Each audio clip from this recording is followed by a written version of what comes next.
Depuis 2023, Snowflake a commencé à supporter le format Iceberg pour les cas d'usage de Data Lake. Dans cette vidéo, nous allons utiliser Spark avec AWS Glue pour créer une table et ensuite la consommer depuis Snowflake.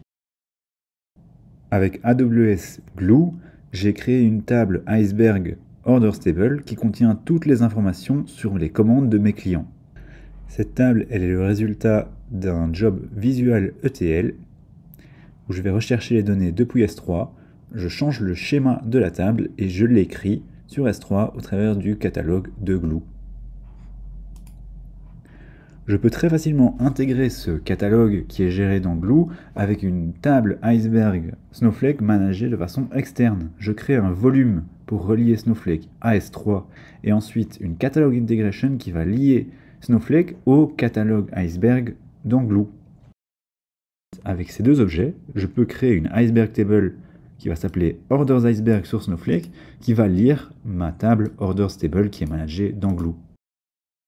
Grâce à cela, j'obtiens un accès en lecture seule à tous les objets qui sont managés par cette table. Si j'envoie ici la commande list, je peux voir tous les fichiers parquets qui sont stockés dans cette table ainsi que les fichiers de metadata. Je peux lancer un select très facilement sur cette table et récupérer les informations depuis la table Iceberg. Et je vois que j'ai 1 500 000 lignes dans ma table. Si j'essaye d'écrire ou de supprimer des données sur la table, par contre, depuis Snowflake, ça ne fonctionnera pas.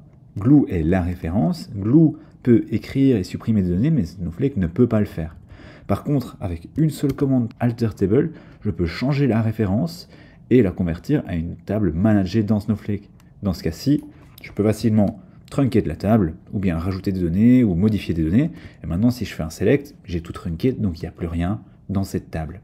Par contre, Snowflake me garde l'option d'utiliser le time travel, et donc si je vais rechercher la table comme elle était il y a 60 secondes, je peux voir que j'avais, il y a 60 secondes, 1 500 000 lignes, et je peux récupérer les informations de cette table.